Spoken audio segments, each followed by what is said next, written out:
Hello, everyone, and welcome back to the Pole Position Podcast. I am excited to be here. I had a lot of fun on my trip, but what a... I have a question, though. I have a question. No. Who are you?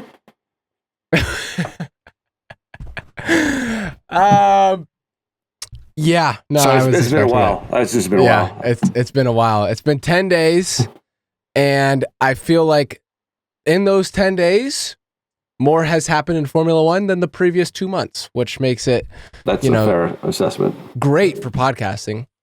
Fantastic to miss that segment. But we're back for the British Silverstone Grand Prix, but we're going to, of course, cover a little bit of everything that happened previously because we flipping have to. Now, keep in mind, I landed yesterday, and I'm on a 16-hour time difference still. So I'm still in Japan a little bit, to be honest with you.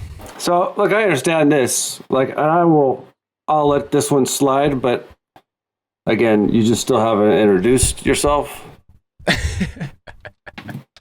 I don't know who you are, bro. I haven't seen you. Oh my God. My name is Graham and his name is Brian. Oh, how did I forget that? Yeah. I keyed. There's so much to talk about. Let's just real quick. We got to just talk a little bit about last week because clearly me, if you're watching the video, you can tell I'm a non-biased. In that fight at the front, you could tell by what I'm wearing. I have no persuasion of my bias. No, I think you're a fair and balanced. That's what it is, right? Yep, fair and balanced. Doesn't matter that Lando's at front of the pod. But I was just right before we started recording. I was asking, is this not the most exciting time or thing of Formula One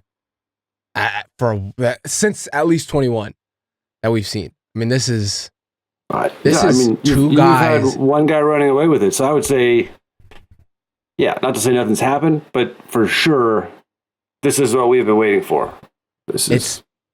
I was watching the race midnight in Japan, laying on one of those floor beds, and Helena, my fiance, to the people listening, wow, sounds weird. And she's trying to sleep, and I'm over there. Oh my God. Out loud. I am freaking out. I'm pacing the room. And of course, with an unbiased answer, Max absolutely smashed into Lando, ripping away his second win. Lando was the much faster car, deserved the win. Had a better looking car, better looking team principal. Get it out. Just get it out. Better strategy, better teammate. Come on. There's more in there, yeah. Just put it all out there, and then we can move on. Then we can move on. Yeah, because we don't have much Williams talk, do we? Hey, look, you can't take cheap shots of me. You just. I tried to leave you alone the whole time. I was like, I don't know if he's going to respond to me or not, but I think my one text was. Man, it's hard to be a Williams fan right now. You know what? I was actually trying to text you, but we had Wi-Fi, but not service. I guess I can't text you if I didn't have service. So there's about 6 messages that are just sitting there. They're just waiting to go. They're scheduled. So I'm sorry I interrupted. But so I could picture you the entire time. And I would say that it's weird because in the moment, I felt a lot different than I do now. It has been like a roller coaster. What do you mean by that? I was right on the it's the Verstappen 1.0 train. It's the old Verstappen. He can't handle losing, and so if he's not going to win, then sort of nobody's going to win. Because we get to these moving under braking and you watch the replays there, and he clearly does that several times. And people keep calling Lando's move a dive bomb. I mean, that's a way to describe it, but when you're saying dive bomb, it sort of sounds like they're saying it's a bad move. It's a totally legal move if you can stay on the track, right? And there was one where He did it, sticked it, stayed on track, and Max overtook off track. Yes, I remember that. Yeah. So and so there was some shady stuff. Look, Max never gave that. So the previous lap, I believe, Lando makes the move, but he completes it off the track, and they don't even make it to the next turn. He immediately gives the spot back. Right? He's like, "That's not legit. Here you go, take it back." But it didn't happen the other way around when Max completed the move off the track. Yes. So, and I got a lot of other issues with this too. Like I can't stand the team radio stuff that goes on, because all this radio is, you got GP telling Max, "Oh no, it's a bad move," and this is just basically saying it's Lando's fault, and then you got McLaren team radio saying it's Max's fault, and all that is actually just posing. That's not for the driver to hear. That's for the FIA listening and the stewards to hear. To like try to influence them. So because it's clearly not. It doesn't hold up. That's not what happened. So in the moment, I thought that was like a really low move on Verstappen. I thought that was unsportsmanlike and just just a terrible move. Like, and it seemed in the moment like he did it on purpose. How about that? I'm going to say it. It seemed like he did it on purpose. Now how has that changed? Because that's ridiculous. It's a ridiculous idea. It looks like he turns into him, but why would he want to ruin his own race? I mean, he'd already proven that, yes, Lando could make that pass. He did it in the sprint, right? Made that pass, and Max took it back. Right, that's why I don't think he sees Lando. If Lando makes this pass, it's over for me. He still very much would have had a chance to come back. That's why I don't like Max. You can't say the McLaren was the quicker car this weekend, or you can't say. I shouldn't say that anymore. You can't say Lando was faster than Max, because up until that slow pit stop, it really. I mean, Max. I mean, like in that 7 seconds, second or third. Yeah, in the second or third stint, Lando was kind of matching his lap times, but it wasn't really until that slow pit stop that Lando was actually able to attack. So, Max had no reason to think that, like, no reason to try and defend so dirty. I know that's his thing, and that's his whole trademark. Like, you're not passing me. We're both going out if you try to pass. Yeah. But I tell you what, this is what we needed. And, I think everyone's kind of praying. I hear everyone, and it's kind of bothering me, like all the podcasters and all like the commentators, like talk about like, is this the end of Lando and Max's friendship? And that's kind of like, that's bothered me a little bit, because like on the track is one thing, off the track is the other. They talked about it immediately after the race. I just feel like these two guys they're not. I actually do believe Max has matured as a driver. I do believe he 100% has matured as a driver. And I don't think you can say one thing undoes that. And I think Lando still has a little bit of immaturity, but at the end of the day, these guys have respect for each other, and I think this is a one-off. Actually, I won't say a one-off thing. I think that's racing. Lando was sending these guys are the quickest on the track. I mean, George was 20 seconds behind. These guys are in a league of their own. It's going to get competitive. And I feel like if one laid over and let one pass, we'd be just as angry. So as much as I am a Lando fan, and the fact that he walks away this weekend with no points from the Grand Prix, the race hurts me. I think Formula One needs this type of thing badly. And I agree. I think it's sporting. This is sports. Because people, I mean, the noise was getting louder and louder, especially after last season, that like, oh, it's boring. It's just Max wins by 10, 20, 30 seconds. Right. I also think this is the first time where there's been sustained fighting. Right? There's been a pass here and someone kind of pulls away, or they've been close for a lap or two, but their separation is made. But this was lap after lap after lap. Yeah. At that same turn 3 where they were, like, so honestly, Max has run away with it so much in the past, 18 months. Right. Not that long. That's got to be like a little bit sort of new to him too, to be actually having to defend and attack and defend and attack consistently.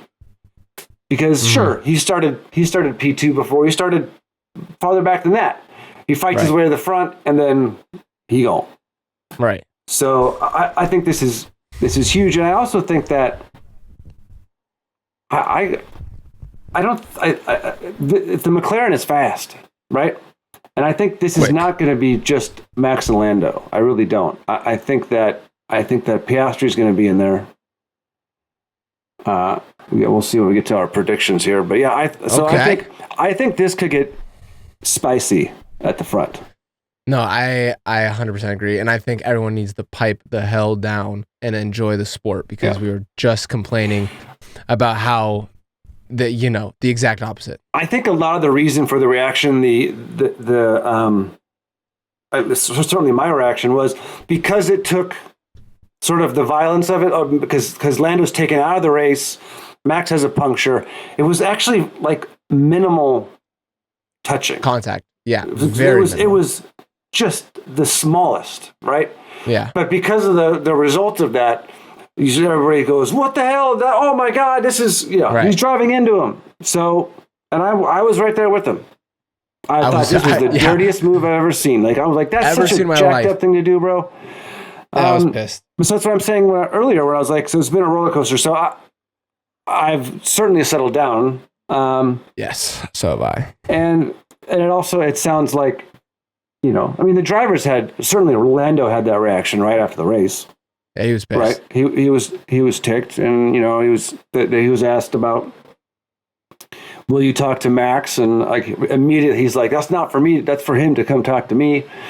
Look, it sounds like that conversation was had, and they both realized, like in the heat of the moment, right? Did stuff go wrong on both sides?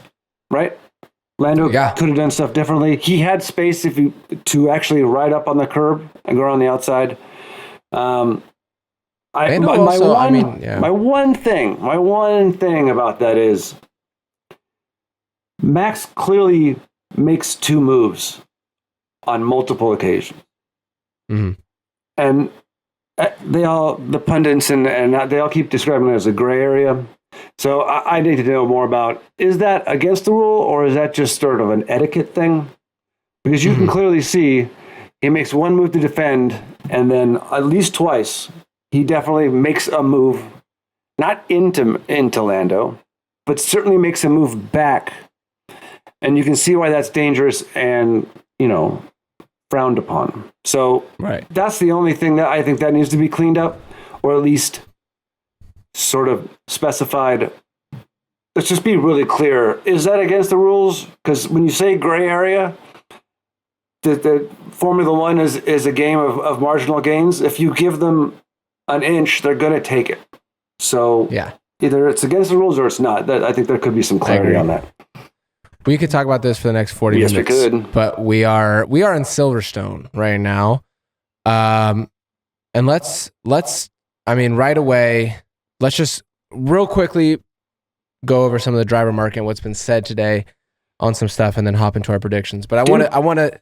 Didn't you think? Sorry, I'm interrupting you here, but didn't you think that by the time you got back, Carlos Sainz would have chosen somewhere to work next year? Dude! Oh my! And how the mighty have fallen. It started with Red Bull and Mercedes, and now it is Alpine, Haas, or Williams. Yeah, I think he's painted himself into a corner here. Yes, and who knows? Look, there's still opportunities, but I mean, he's for sure going to have a drive, right? Is there a point of no return where people dude, we're not even waiting? That seems extreme, but like he has to. I think worst case other teams are getting seat. Actually ticked off about this. So, okay. I know we've talked about in the past. So, Behrman got signed to Haas. That was a given. Yep. It's official, but we'd already had it anyways. Behrman in the Haas seat. Haas is legitimately becoming a team that I can get behind, and they are one. Now, Will Buxton said some things today that made me a little upset about this Haas seat, stating Esteban Ocon is the favorite. And if Esteban Ocon goes into that seat, I'm not going to be happy about it. That's the only fly in the ointment. Yeah, because I agree. I'm 100%. I'm excited about Behrman. Like, I'm excited about Behrman. I'm going to be a supportive fan, I think. I will as well. So, and I can't imagine. I'm surprised that Ocon would be the number one choice. Like, if you told me Bottas and Ocon were your choices, you're going Bottas, and especially since you just signed a 19-year-old kid, but you want to give him the older hand, experienced, multiple Grand Prix winner, a guy who's not going to make waves and definitely has marketability. I think he's got much more marketability than Bottas. Oh yeah, 1,000%. Yeah. Well, the thing I wonder is just obviously the price tag, but to us, it's like, Bottas would be the better decision. I wonder if there's something else going on behind the scenes. Do you think the ask is that much? Because here's the other thing: you think Haas has the position of leverage here, because there's nowhere else for Valtteri to go, right? This is sort of I think he'd be in a situation where it's either he would accept this drive or accept some a different category, or just go to the mountain or the gravel driving, mountain bike, baby. Which I don't know if he'd be that upset about. I think he's totally fine with that. But no, I think he wants to stay in. Anyway, so I agree with you 100%. And this is, obviously, we've sort of made it clear how we feel about your boy Esty. But just in case you guys haven't caught the gist, Esteban Ocon might be the only driver on the grid that is not friend of the pod. Yeah, that's true. I'm sorry, buddy, but that's true. I'm sorry, buddy. His management has sent multiple requests to get on the podcast, and we have unfortunately declined. That being said, if he redeems himself, he goes somewhere and he redeems himself, we will be the first to admit we will let him back into the fold. But he has, he's dug this hole pretty deep, so he's got a ways. He's got a. I mean, I want to see gifts for the teammates, free jewelry. I want lots of marketing stints of him doing like some happy Marvel stuff. I want a lot of things from him to dig him out of this hole. I want him to turn a team back around. I don't want him to celebrate getting into Q2 ever again. And maybe this is the turning point for him, that he actually realizes he needs to wake up. It's not like one person is saying these things about Esteban Ocon. No. It's coming from everywhere. James Vowles, he's been, I don't know if it's quoted, but he's not even an option for the Williams seat because he's not seen as a good teammate. No. Smart guy, James Vowles. Soon to be Adrian Newey's boss, I think. Wow. That's interesting. I cannot believe that decision's not been made. Putting it out there. He said, the Newey one, he said something, and it may have been taken out of context a little bit. He said a vague thing like fall, winter, he would like to have his future figured out. Okay. Let's talk about and then we'll get into predictions. But let's talk about Will Buxton made a sly comment. He did today. He said this comment a couple times, and so yeah, okay. So basically, Buxton reports Williams with the empty seat. Essentially, look, Sargent's gonna go. Apparently, the IndyCar, which I'm excited for. Which would be yes. And I might try to check out some IndyCar, to be honest. I definitely want to see this kid succeed. He didn't. He was trying. He didn't do anything wrong except just not cut it right now. You know what I mean? He's never a good human being. He's trying. He was put in a spot that's probably too soon, and he wasn't ready for it. So he's been such a good, maybe not on track teammate, but just like. It feels like him and Albon are just genuine friends.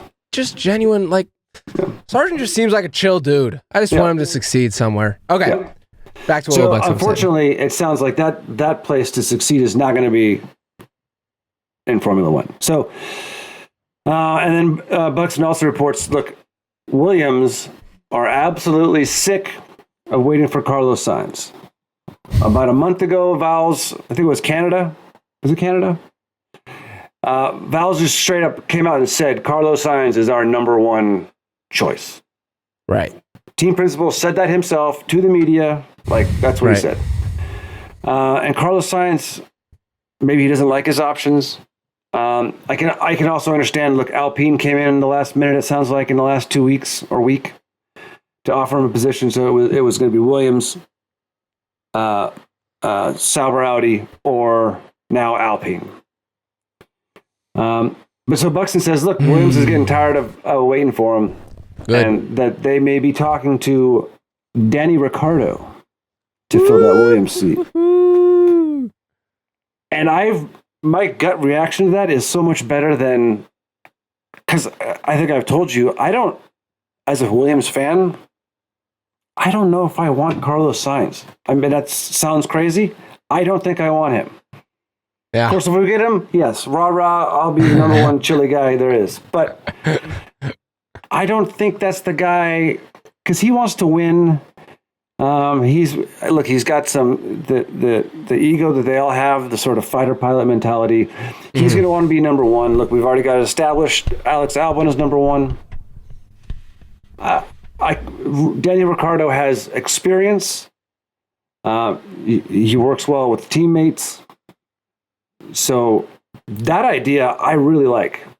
I also really like the Bottas one. So I think I'd be happy with both of them.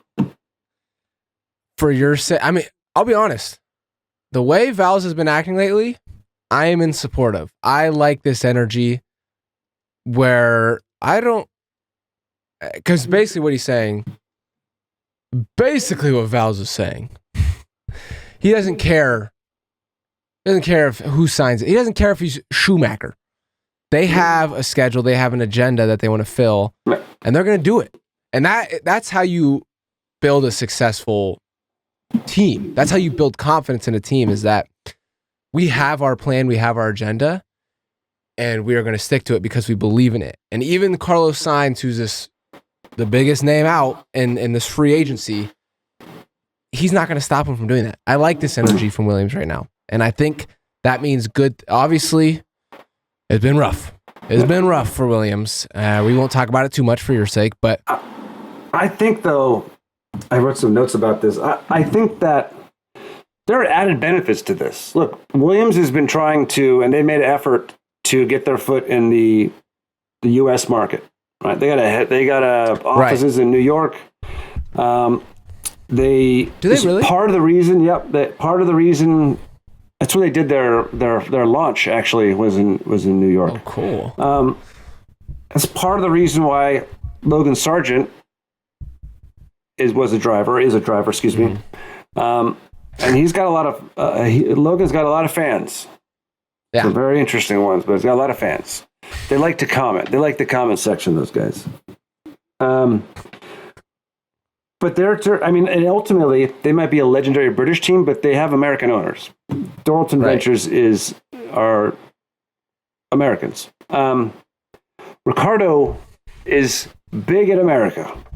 Right. And he is a sort of marketing bonanza.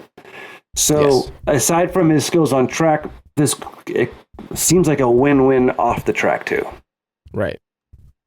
I agree. I think the fact that Esteban Ocon is out of the Williams running really means, I mean, obviously Carlos Sainz would be a little of a stir of a pot, but it's a win-win-win for Williams for this free agency. No matter what, they're going to get someone, I hate to say this, who's a step up from Logan and will be exciting.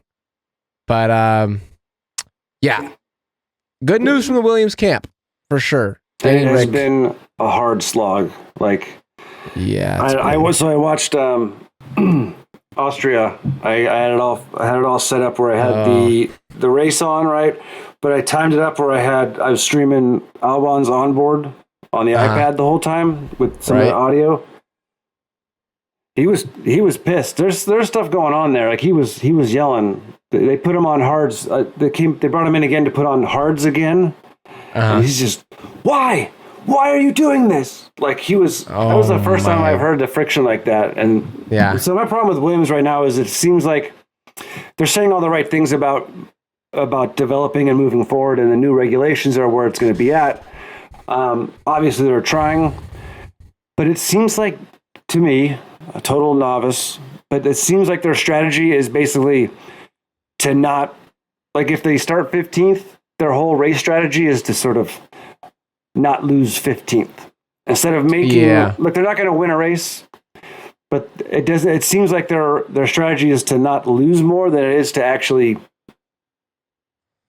take a risk and try something.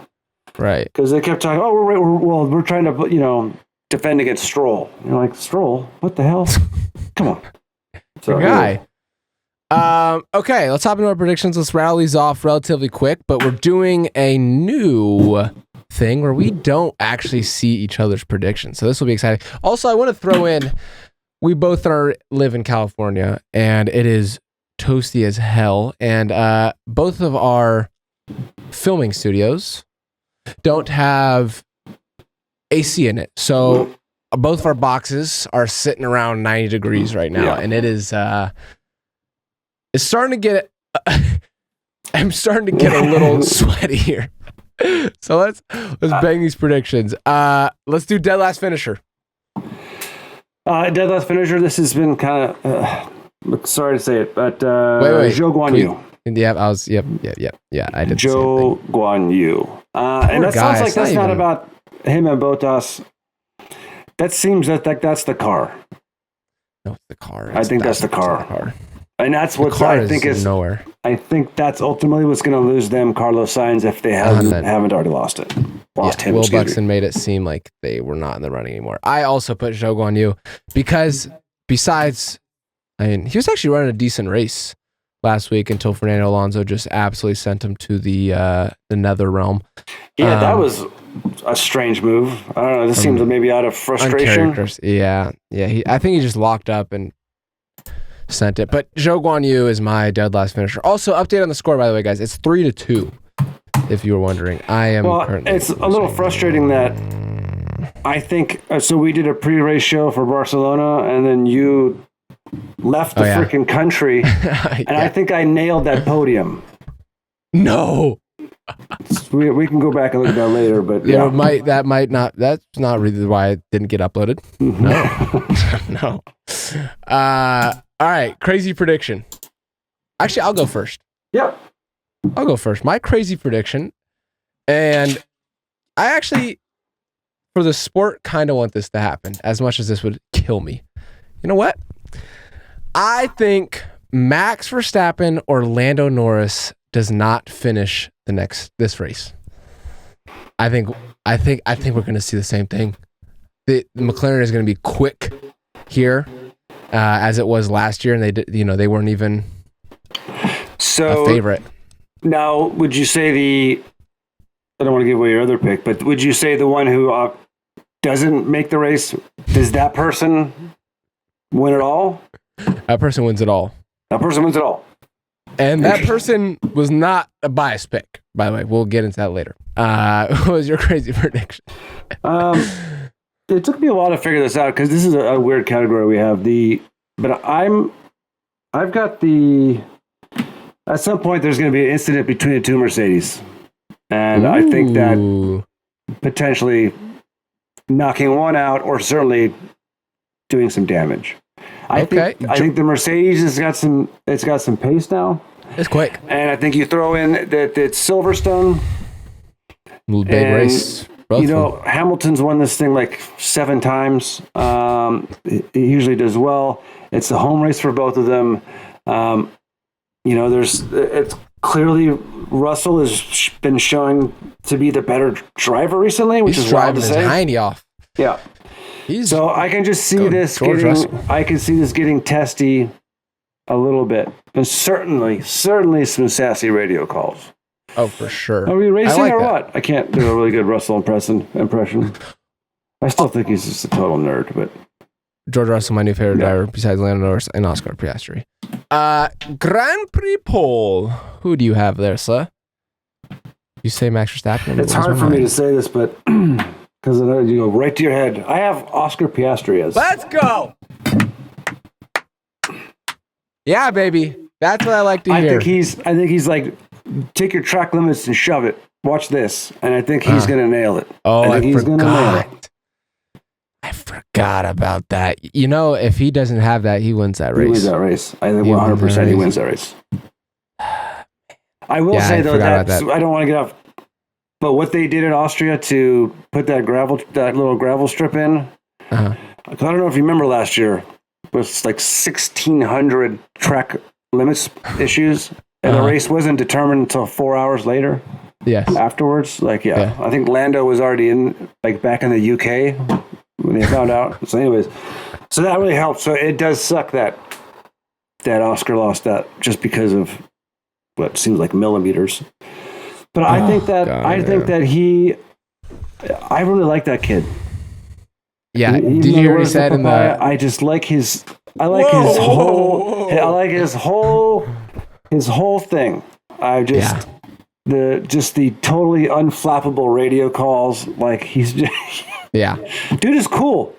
He's cool. He's cool. And what cracked me up in the cool down room is like what he said to George. He was like, George was like, said something about Max and Lando fighting up front, and Oscar was like, oh, George was like, I really liked that fight up front. And Oscar was like, yeah, because he wouldn't have won the race without that. I was like, oh my God. He's like, let's go, Oscar. No BS with that guy. I have a poll to Lando Norris, but I do have, let's get into the podium here. I'll start because I have Lando winning it. Shocker there. I know you guys were expecting Max. You were expecting me to say Max. I threw a curveball. I wanted to hit you with something you weren't expecting. Lando Norris wins the Grand Prix.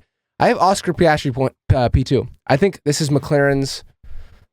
I think McLaren comes here pissed a little bit. I know they squashed it, but I think there's a little chip. I think they know they're the fastest team, and I think they deserve this win here.